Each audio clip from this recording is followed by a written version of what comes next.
আসসালামু আলাইকুম। এখন আমরা ধাপ 2 এ যাব। উচ্চারণের ধাপ 2। শুরুতে জয় ঞ যদি থাকে শব্দের কোথাও, তাহলে উচ্চারণটি কেমন হবে? জয় ঞ থাকলে দুই ধরনের উচ্চারণ হতে পারে। একটি হচ্ছে শব্দের শুরুতে, শব্দের শুরুতে শুরুতে যদি জয় ঞ থাকে তাহলে গ চন্দ্রবিন্দু জফলা আকার হবে। যদি শব্দের মাঝে কিংবা শেষে থাকে, মাঝ কিংবা শেষ, মাঝ কিংবা শেষ থাকলে দুই ধরনের হবে। যেমন গ হস গয় চন্দ্রবিন্দু জফলা আকার, অথবা গ হস গয় চন্দ্রবিন্দু ওকার। যদি জয়টির সঙ্গে কোনো কার না থাকে তাহলে ওকার হবে, যদি আকার থাকে তাহলে আকার হবে। কিন্তু যদি জয়টির সঙ্গে আগে থেকেই অন্য কোনো কার থেকে থাকে তাহলে ওকার না হয়ে ওই কারটি হবে। অথবা আমরা সোজাসুজি মনে রাখতে পারি, আকার থাকলে এটি হবে, আকার না থাকলে এটি হবে।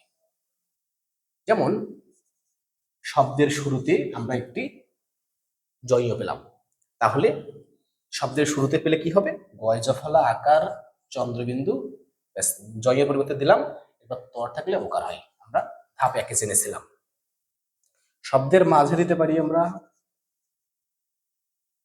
শব্দের মাঝে আছে তাহলে তাহলে আকার আছে, তাহলে এটা দেবো আমরা সরিয় গ হস গয় জফলা আকার ত ওকার। শব্দের শেষে ত থাকলে ওকার হয়। ডেকেটিভ শব্দ হওয়াতে সরিয়টি ও হয়নি। এছাড়া আমরা আর দিতে পারি, জয় আছে শব্দের শেষে, তাহলে যেহেতু কোনো কার নেই তাহলে আমরা এটা দেব।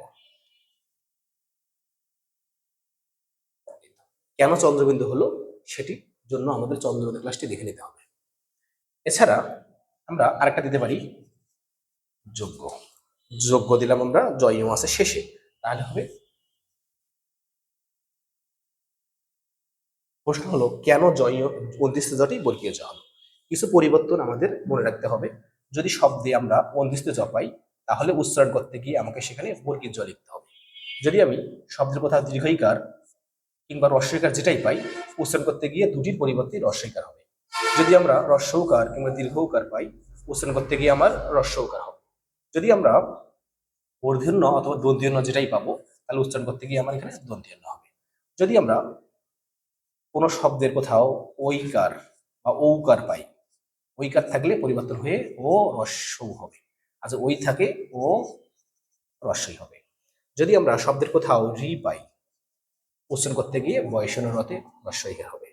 যদি শব্দের কোথাও আমরা তালবস্য মূর্ধন্য স দন্ত্যস্ব পাই, উচ্চারণ করতে গিয়ে সেখানে আমার তালবস্য হবে। কিন্তু এটির একটা ব্যতিক্রম আছে। ব্যতিক্রমটা হচ্ছে যদি র ফলা কিংবা রিকার এই দুটো থাকে, দুটোর সঙ্গে স থাকে, এই দুটি কারের সঙ্গে যদি স থাকে তবেই সেই সটি দন্ত্যস্ব হয়।